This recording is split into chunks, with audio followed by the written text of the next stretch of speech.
Hello दोस्तों, welcome back to my channel. और आज मैं इस मूवी को एक्सप्लेन करने वाली हूँ। उसका नाम है पेमुकीमान सैटर्न। यह मूवी 2024 में रिलीज हुई थी और अगर हम इसकी रेटिंग्स की बात करें तो इसकी IMDb rating 5.5 stars out of 10 है।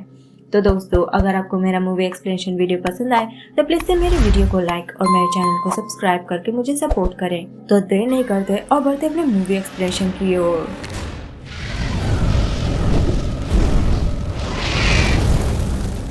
तो इस मूवी की शुरुआत होती है इंडोनेशिया के जावा विलेज को दिखाते हुए, जहां पर रात के समय विलेज के सारे लोग इकट्ठा हुए थे क्योंकि उस वक्त एक औरत को वहां पर मौत की सजा दी जा रही थी, वहां के रॉयल चीफ यानी राजा के कहने पर, क्योंकि वो औरत एक शमन यानी तांत्रिक थी और वो विलेज के लोगों पर ब्लैक मैजिक करते हुए पकड़ी गई थी और काफी सारे लोगों को उसने अपना विक्टिम बनाया था, इसलिए सजा भी काफी क्रूरता से दी जा रही थी। उसके जख्मों पर नींबू के रस वगैरह गिराकर। और पहले तो हमें लगता है कि वो लेडी काफी इनोसेंट है क्योंकि उसने बांझों को बच्चे दिलाए थे, निर्धन को माया और सूखे के समय पर सबका भरण पोषण किया था। ये सारे अच्छे काम उसने किए थे। उसकी असलियत हम तब जान पाते हैं जब वो कहती है कि ये सब कुछ देने वाला तुम्हारा भगवान नहीं है, तो मैं उनके आगे बिल्कुल भी नहीं झुकूंगी।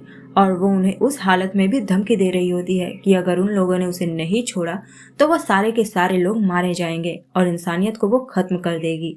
और ये सुनते ही किंग के ऑर्डर्स पर सीता रश्मि पारात्रिका के सर को धड़ से अलग कर दिया जाता है, जो कि उस लेडी का नाम था।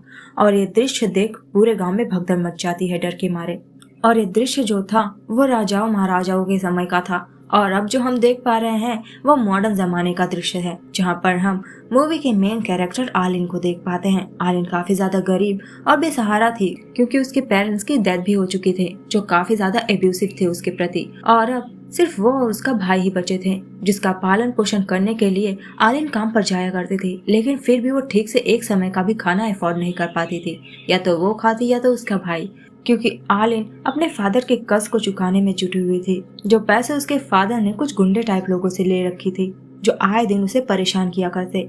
लेकिन उस दिन जब वो लोग उससे भिड़ते हैं तब आलिन एक कांच के टुकड़े को उस आदमी के गले में चुभाकर उसे डरा देती है और उनसे 3 दिन की मोहलत मांगती है कि वो जल्द ही उनके पैसे लौटा देगी, जिससे वो आदमी डर के मारे वहाँ से भाग जाता है। और हम देख पाते हैं कि जब भी वो काम पर जाती तो वो अपने छोटे भाई बगस को अपने पड़ोसी घने के रूम में छोड़कर जाया करती थी, जो शायद आलिन को पसंद भी किया करता था, इसलिए उसे आलिन की फिक्र थी। आलिन तब बगस को अपने रूम में लेकर जाती है और खाना खिलाती है और वो खुद बेचारी भूखी ही रह जाती है क्योंकि खाना सिर्फ एक इंसान का ही था। आलिन बगस से बहुत प्यार करती थी, इसलिए वो उसकी खुशी के लिए काफी सारी चीजें भी किया करती। तब उस रात जब वो सोती है तब वो खुद को एक केव के अंदर पाती है। तब उसके डैड वहां पर आकर उसे डराने लगते हैं और कहते हैं कि वो आलिन के वजह से मरे हैं, इसलिए वो ऐसे ही उसे टॉर्चर करते ही रहेंगे। और इस नाइटमेयर से हम ये जान पाते हैं कि आलिन के फादर कितने एब्यूजिव नेचर के थे और वो शायद आलिन को मारा पीटा भी करते थे, जिसके निशान अब भी आलिन के बॉडी पर हैं। और तब अगले दिन आलिन जल्दी से उठकर तैयार हो जाती क्योंकि उसे कहीं पर जाना था।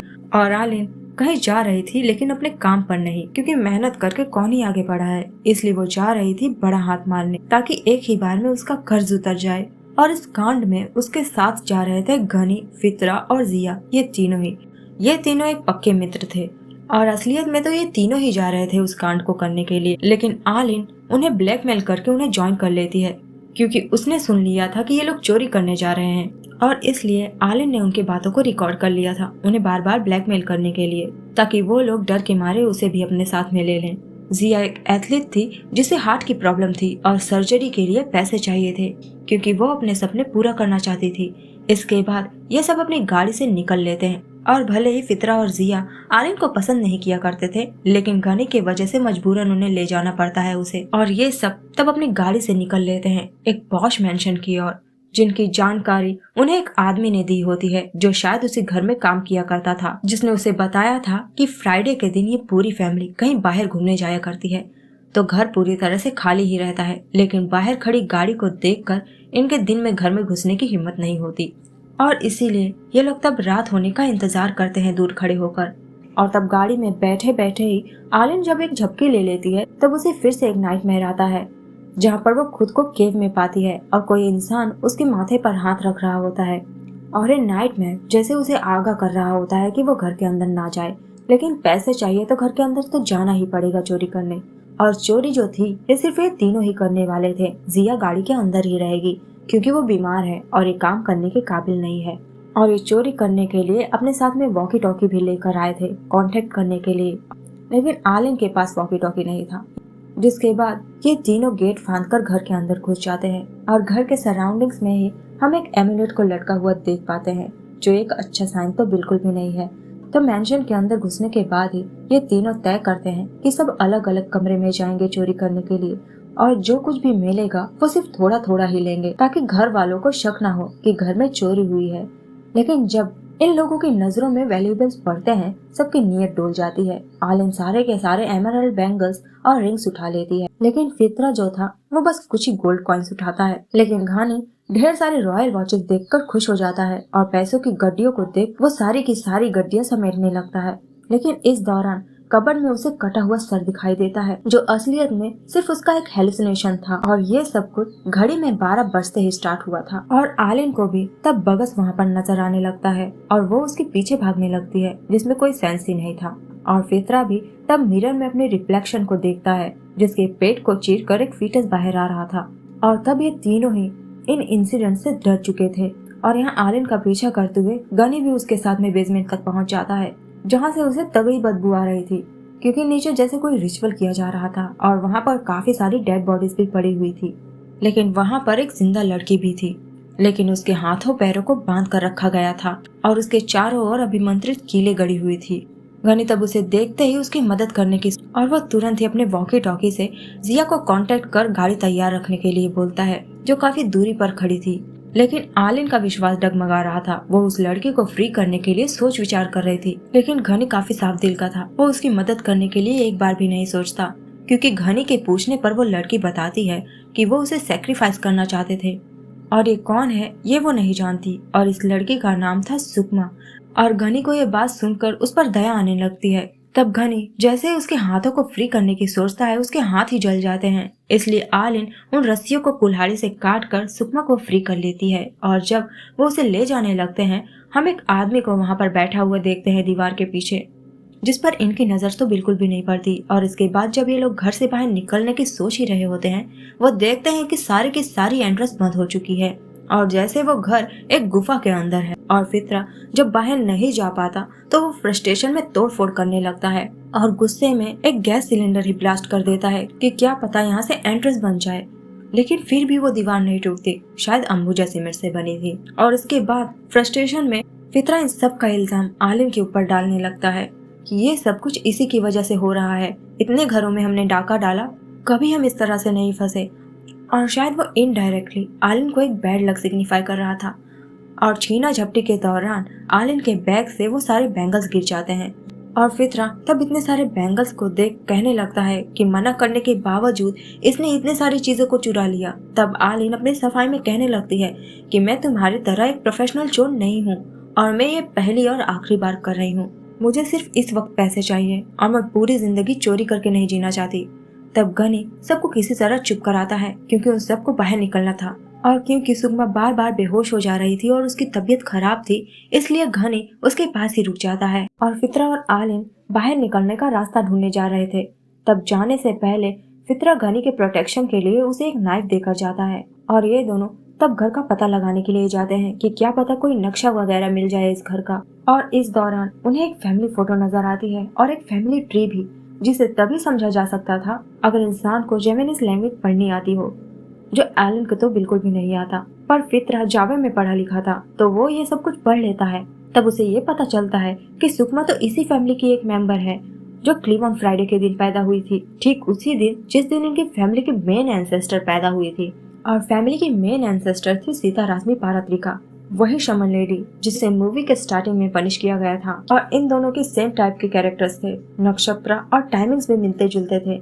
मतलब ये क्लियर हो चुका था कि सुकमा कोई विक्टिम तो बिल्कुल भी नहीं है, क्योंकि हम आगे ये देख पाते हैं कि वो कुछ बड़बड़ा रही होती है और घनी जब उसके पास में आकर उसे सुनने की कोशिश करता है, तब हम उसकी आंखों को नोटिस कर सकते हैं कि उसकी आंखें बिल्कुल ब्लैक और ईवल जैसी हो गई है। और वो तब घनी के कान में एक वर्म अपने मुंह के जरिए डाल देती है और कहने लगती है कि सारे इंसान मरेंगे। और अब वो बिल्कुल अपने ईवल अवतार में आ चुकी थी, जो उसकी असलियत थी। और घनी तब उस वर्म के अंदर जाते ही बिल्कुल तड़फड़ाने लगता है और तब उसे हेलुसिनेशंस होने लगते हैं और वो देखता है कि उसके फ्रेंड्स मर चुके हैं और उसके कानों से तब खून बहने लगता है। तब उसके रोने की आवाज सुन आलिन और फितरा उसके पास जाने लगते हैं और हम मूवी के स्टार्टिंग वाले उस दृश्य की एक पेंटिंग दीवार पर देख पाते हैं। और तब आलिन घनी के पास जाने के बजाय भगत के पीछे भागने लगती है और फितरा तब जैसे ही घनी के पास पहुंचता है, घनी को फितरा सुकमा के रूप में नजर आने लगती है जो उसे हॉन्ट कर रही होती है। और वो तब कहने लगती है कि तुम में से कोई भी बाहर नहीं जाएगा। और घनी तब फितरा को सुकमा समझकर घायल कर डालता है और फितरा तब किसी तरह अपनी जान बचाकर दूसरे कमरे में छुप जाता है। लेकिन यहाँ पर भी उसे चैन नहीं मिलता। वो सीलिंग पर काफी सारे वर्म्स को लटका हुआ देख पाता है जिनमें से एक आकर उसके अंदर घुस जाती और वो वर्म तब उसके शरीर में रेंगने लगती है, जिस वजह से फितरा को काफी तकलीफ हो रही थी। और फितरा तब उस वर्म को मारने के चक्कर में अपने शरीर को घायल कर डालता है नाइफ से स्टैब कर करके और अंत में उसकी डेथ हो जाती है और वो सारे ही वर्म्स उस पर टूट पड़ते हैं उसका शिकार करने के लिए। जिसके बाद हम जिया को देख पाते हैं जो वॉकी टॉकी से अपने फ्रेंड्स के रिप्लाई को सुन रही होती है और वो गेट लांघकर अंदर आ गई थी। लेकिन बाद में उसे पता चलता है कि सुकमा ही उससे आवाज बदलकर बातें कर रही थी वॉकी टॉकी पर। और वो जिया को जब पहली बार हंसकर डराती है तब जिया उससे बिल्कुल भी नहीं डरती। वो उसे टॉर्च से मार मार कर उसकी गर्दन ही तोड़ देती है। लेकिन इसके बाद जब वो देखती है कि सुकमा का सर वापस से रिपेयर हो जा रहा है बार बार, तब ये दृश्य देखकर उसकी दिल की धड़कन ही बढ़ जाती है और वो भागने की कोशिश करती है लेकिन बेचारी भाग ही नहीं पाती और वहीं जमीन पर गिरकर मर जाती है क्योंकि उसे हार्ट की प्रॉब्लम थी और शायद उसके दिल की धड़कन बंद हो चुकी थी। जिसके बाद हम आलिन को देख पाते हैं जिसे वापस से उसके फादर हॉन्ट करने लगे थे क्योंकि आलिन के ऊपर भी शायद वो वर्म चढ़ चुका था और शायद इसीलिए उसे हेलुसिनेशंस हो रहे थे। तभी एक आदमी आकर उन्हें बेहोश कर देता है, मतलब घनी और आलिन दोनों को ही। और वो कहता है कि उसने उनकी जान बचा ली और वो तब उनके अंदर के वर्म्स को निकाल कर उन्हें मार डालता है और वो तब उन्हें बताता है कि ये एक मीडियम ब्लैक मैजिक है और ये वर्म्स उनकी एक मीडियम है जिसके जरिए वो वर्म्स इंसानों को पागल बना देता है और वो हेलुसिनेशंस का शिकार हो जाते हैं। उरिप तब घनी को फटकार लगाता है सुकमा को फ्री करने के लिए क्योंकि उरिप ने उसे वहाँ पर कैद करके रखा था बड़ी मेहनत से, लेकिन घनी ने उनके मेहनत पर पानी फेर दिया। तब उरिप को आलिन की एसेंस कुछ अजीब लगती है, इसलिए वो उसे अपने साथ ले जाने की सोचता है जो घनी को बर्दाश्त नहीं होती और वो हाथापाई पर उतर आता है। और तब उरिप से उसकी पहचान पूछता है क्योंकि यहाँ उसके लिए सारी ही चीजें ट्रबल क्रिएट कर रही थी। किस पर विश्वास करे किस पर नहीं कुछ समझ नहीं आ रहा था। तब उरिप उनसे अपनी पहचान बताता है कि वो पास्ट से आया है। साल पहले उसे एक टास्क दिया गया था ईवल वर्शिपर्स को हंट करने का और उन्हें रोकने का और वो इस घर में 20 घंटे पहले ही आया है इस ईवल हेरिटेज का विनाश करने के लिए। लेकिन ये बात सुन आलिन और घनी उनकी बातों पर विश्वास ही नहीं करते, इसलिए वो तब उनके सर पर हाथ रखकर उन्हें पास्ट में ले आता है मूवी के स्टार्टिंग वाले दृश्य के टाइम पर जहाँ से इन सब चीजों की शुरुआत हुई थी जावा आइलैंड पर। तब हम ये देख पाते हैं कि सीता रास्मी पारात्रिका का सर कटने के बाद भी वो मरी नहीं थी क्योंकि वो काफी ज्यादा पावरफुल थी और वो गॉड के पावर से सुपरनेचुरल एंटिटी क्रिएट कर सकती थी। और ये स्पिरिट्स जो होते हैं वो गाइड्स होते हैं जो इंसानों के हेल्प करते हैं, मतलब ये हर तांत्रिक के पास होते हैं। इनके जरिए ही वो आत्माओं का पता कर सकते हैं और वो लोगों की हेल्प करते हैं। और शमन के पास ये जो स्पिरिट्स होते हैं, शमन इन्हें रिचुअल या ऑफरिंग्स के जरिए प्रसन्न करते हैं, जिसके बाद से ये शमन के साथ में रहने लगते हैं। और सीता रश्मि पारत्रिका के हेल्पर स्पिरिट का नाम था वृजित, जो सीता रश्मि की आत्मा को अमर रखने का दम रखता था और इसलिए सीता रश्मि की आत्मा को नष्ट नहीं किया जा सकता था। और 100 सालों बाद जब उसी सेम दिन पर कोई जन्म लेगा सुकमा के नाम वाला, तो वो उसके जरिए वापस से जिंदा हो जाएगी उसे पॉजेस करके। और उसका ये कर्ज सिर्फ एक ही इंसान तोड़ सकता है, कैरिस सिरनोपैथेन, जो उस वक्त के राजा थे। उन्होंने उस दिन भी सीता रश्मि के सर को एक अभिमंत्रित तलवार से नष्ट किया था, वरना उस दिन भी उसका शरीर मरता ही नहीं। जो दृश्य देखने के बाद ये लोग वापस से उसे घर में आ जाते हैं और उरिप तब उन्हें उस टाइम का दृश्य दिखाता है 20 घंटे पहले वाला, जब सीता रश्मि के वंशज सुकमा के अंदर सीता रश्मि की आत्मा को रिचुअल के जरिए एवेंज कर रहे होते हैं। पर शायद उरिप ने आने में थोड़ी देरी कर दी और सुकमा की फैमिली को खत्म करते करते सीता रश्मि सुकमा को पॉजेस कर चुकी थी। और सुकमा के हाथ पैर बांध जैसे ही उरिप वो अभिमंत्रित किल गाड़ रहा होता है, सुकमा उस पर अटैक कर देती है होश में आकर और इसीलिए वो बेबस हो गया था और दीवार के पीछे जाकर बैठ गया था। लेकिन इतनी देर तक उन कीलों के अंदर रहने की वजह से सुकमा कमजोर पड़ चुकी थी, जिस वजह से उरिप को थोड़ा सुकून था। पर वो अपने राजा कैरिस सिरनोपेथम को नहीं ढूंढ सका। तब उन्हें एक अजीब सी एनर्जी फील होने लगती है और वो तब उसी दिशा में खिंचता जा रहा था, क्योंकि वो भी किंगडम का ही एक मेंबर था। और दरअसल ये मेंशन जो था वो सीता रासमी की पीढ़ियों ने बहुत चालाकी से तैयार करी थी ताकि वो कैरिस सिरनोपेथम तक पहुंच सके। और हम आपको ये बता दें कि कैरिस का जो वो सुपर नेचुरल स्वॉर्ड था वो 200 साल पहले कहीं खो गया था, जो किसी को भी कभी नहीं मिला। तो उसे या तो कैरिस ने छुपा दिया होगा या फिर सीता रासमी के वंशजों ने, क्योंकि उस शॉट के बिना सीता रासमी का खात्मा कर पाना नामुमकिन था। तभी घनी जैसे ही उरिप का हाथ पकड़ता है, उरिप को घनी के हाथ एकदम कूल फील होता है, इसलिए वो आलिन से बता देता है कि घनी जल्द ही मर जाएगा, जो सुन आलिन को झटका लगता है। पर घनी इसके बाद एक जगह खोज लेता है, इसे आप एक गुफा भी समझ सकते हैं, जिसमें जैसे ही ये लोग एंट्रेंस के जरिए घुसने की कोशिश करते हैं, ये लोग एकदम से ही धड़ाम से नीचे गिर पड़ते हैं। और ये वही जगह है जो बार बार आलिन के सपनों में आया करता था। और जैसे ही वो ये बात उरिप को बताती है, उरिप उस पर डाउट करने लगता है कि वो आखिर है कौन। और बस कुछ ही सेकंड्स बाद वो पॉजेस हो जाती है और जो मंत्रा वो गुनगुना रही होती है वो सुकमा तक भी पहुंच जाती है, जो चिकन्स का शिकार कर रही थी खुद को स्ट्रॉन्ग बनाने के लिए। जिसके बाद ही पॉजेस्ड आलिन चलते हुए एक जगह पर अपना हाथ रख देती है और वहां से उसे वो तलवार हासिल हो जाता है, जिससे ये क्लियर हो जाता है कि आलिन जो अब इतनी गरीब बन चुकी थी, उसके पूर्वज राजा महाराजा थे और वो राजा कैरिस की एक वंशज है। शायद उनकी पीढ़ी सीता रासमी के कर्ज की वजह से गरीब हो गई थी या बर्बाद हो चुकी थी, वरना अगर वो गरीब नहीं होती तो उस घर में चोरी करने आती ही नहीं, और वो चोरी करने आती नहीं तो उसे वो तलवार नहीं मिलता और ना ही सुकमा का खात्मा हो पाता। तब पॉजेस्ड आलिन जैसे ही तलवार को कवर से बाहर निकालती है, ये लोग डायरेक्ट उस रिचुअल वाले जगह पर जाकर गिर पड़ते हैं इतने तगड़े झटके से। और सुकमा भी तब वहाँ पर आकर पहुँच जाती है कैरिस को ढूंढते हुए, और उरी तब गानी और आलिन को बचाकर उन्हें वहाँ से भगा देता है। और तब उसकी और सुकमा की हाथापाई चलने लगती है। और सुकमा इस वक्त काफी ज्यादा पावरफुल थी, जिससे वो उरुप को भी हराने का दम रखती थी। और घनी तब इसके बाद आलिन को गेट के उस पार उतार देता है ताकि वो घर चली जाए, क्योंकि उसके ऊपर उसके भाई की जिम्मेदारी भी थी। लेकिन वो बेचारा खुद नहीं जाता, क्योंकि वो फित्रा और जिया को वहाँ पर अकेला नहीं छोड़ सकता था। और अंदर उरिप और सुकमा के भिड़ंत में सुकमा उरिप के एक हाथ को ही उखाड़ लेती है और वो तब सारी ही डेड बॉडीज में जान फूंक देती है, जिससे कि सारे के सारे डेड बॉडीज जिंदा हो जाते हैं बिल्कुल ज़ोंबीज की तरह। और वो तब बाहर जाने लगते हैं घनी और आलिन को रोकने के लिए, और शायद इंसानों को भी खा जाते हैं। और शायद यही सीता रासमी का सपना था, इंसानों का खात्मा और सब डेड बॉडीज को ज़ोंबी बना देना। फित्रा भी तब ज़ोंबी बन गया था। घनी किसी तरह सुकमा के ज़ोंबी फैमिली को मार गिराता है, लेकिन फित्रा को वो नहीं मारता, जो उसे खाने लगता है। और ये सारा ही नजारा आलिन गेट के उस पार से देख रही होती है, और भले ही उससे रहा नहीं जा रहा था, वो घानी को वैसे ही छोड़ देती है और वो वैन में तब बैठ जाती है घर जाने के लिए। लेकिन सुकमा तब उसके सामने आ जाती है उरुप के टूटे हुए हाथ को लेकर, और आलिन तब ये तय कर लेती है कि वो सुकमा को मारे बिना नहीं जाएगी।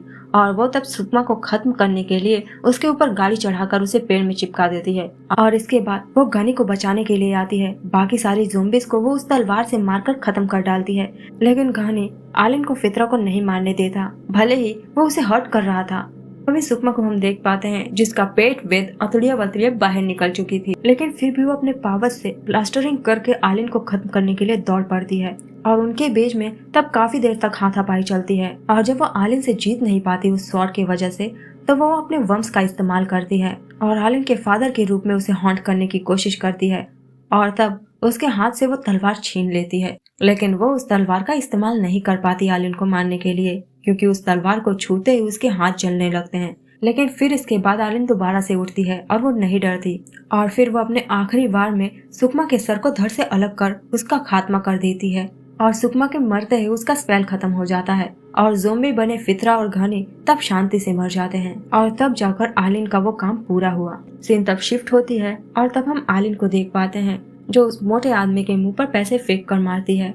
लेकिन वो आदमी जब इसके बाद भी उसके साथ में बदतमीजी करता है और उसे ले जाने की सोचता है अपने साथ में, आलिन उसके गले में उस सुपर नेचुरल स्वॉर्ड को चुभा देती है, जिससे डर के मारे वो गुंडे और उसके साथी भाग निकलते हैं। वहाँ पर उरी पाकर पहुँच जाता है और वो उस रात सुकमा से बच गया था। और वो तब आलिन को उस स्वॉर्ड को इस्तेमाल करने के रूल समझाने आया था कि तुम बेवजह स्वॉर्ड का इस्तेमाल नहीं कर सकती, क्योंकि ये स्वॉर्ड जो था वो जन कल्याण के लिए इस्तेमाल किया जाना था, इसे अपने स्वार्थ के लिए नहीं इस्तेमाल किया जा सकता था, जिस तरह से आलिन ने इस वक्त किया।